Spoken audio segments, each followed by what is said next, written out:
Sa tainga kay sarap pakinggan, parang musikang tumatagos sa kalooban. Minimiti ng mga Pilipinong naghahangad ng kaunlaran at katarungan sa ating bayan.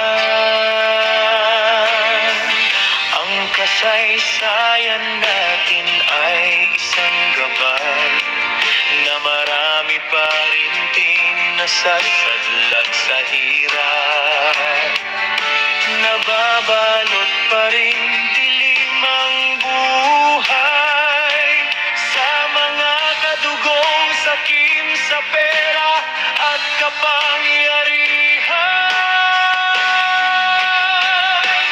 Kalayaan, tunay ka namang nakamtan,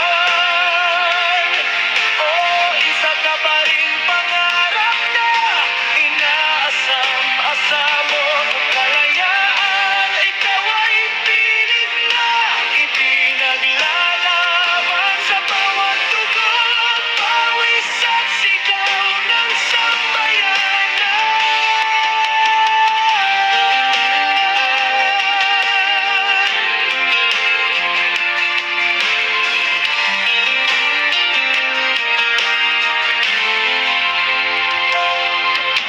Dugo at buhay aming inialay, tulad ng mga bayaning hindi umatras kailanman, upang ikaw ay manatiling buhay at maghatid ng pag-asa sa kinabukasan.